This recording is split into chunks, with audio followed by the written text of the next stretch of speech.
In December 1894, a French army captain was stripped of his rank in front of a screaming crowd for a crime he never committed, and everyone in the room who mattered already knew it. His name was Alfred Dreyfus. And this isn't a story about a mistake. Mistakes get corrected once someone finds the truth. This is a story about an institution that found the truth and buried it anyway for 12 straight years. It started with a torn-up letter. In September 1894, a cleaning woman working for French intelligence pulled a shredded document out of a wastebasket inside the German embassy in Paris. Pieced back together, it revealed someone inside the French military was selling secrets to Germany. Someone needed to take the fall, and fast. That someone was Dreyfus. Not because the evidence was strong, because he was Jewish, in an army riddled with anti-Semitism, and that made him an easy target to believe. The handwriting on the letter didn't clearly match his. Experts even disagreed about it at the time. It didn't matter. Dreyfus was arrested, court-martialed behind closed doors, and convicted using a secret dossier of evidence that his own defense lawyers were never even allowed to see. On December 22nd, the court convicted him, unanimously.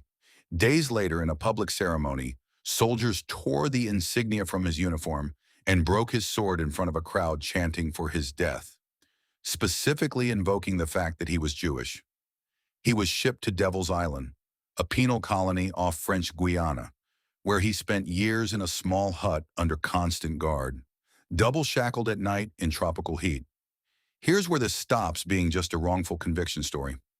In 1896, a new head of French intelligence named Georges Picard started digging back through the case and found something that should have ended everything right there. The handwriting on the original letter wasn't Dreyfus's. It belonged to a different officer entirely. Major Ferdinand Esterhazy, a man drowning in gambling debts who'd been selling secrets to Germany for years.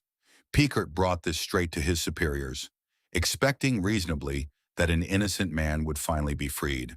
Instead, they transferred Picard to Tunisia, buried the report, left Dreyfus exactly where he was. Word got out anyway.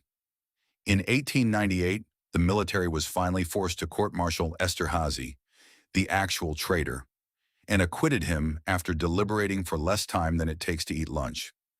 2 days later, the novelist Émile Zola published an open letter titled J'accuse, directly accusing the French military of covering up a conviction they knew was false. Zola was convicted of libel for saying it out loud and fled the country to avoid prison himself. Then one more piece fell apart. A lieutenant colonel named Henry, who'd helped build the secret evidence used against Dreyfus, confessed that he'd personally forged part of it. He was arrested. The next day he was found dead in his cell, having taken his own life. You'd think that would be the end of it.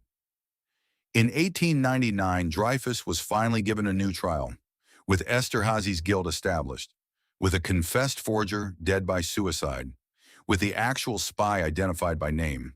The military court looked at all of it and convicted Dreyfus again. He was offered a pardon shortly after, which he accepted just to get off the island, still legally guilty on paper. It took until 1906, 12 years after that torn letter in a wastebasket, for France's highest court to finally, fully annul the conviction and reinstate him. 12 years, 2 trials, a confessed forgery, a named traitor free to walk, and still the system chose to protect itself over admitting it was wrong, which is really the story underneath the story. Dreyfus didn't need better luck, or a smarter lawyer, or more evidence. Everyone who needed to know he was innocent already knew. What he needed was for an institution to value the truth more than its own reputation. And for 12 years, it simply didn't.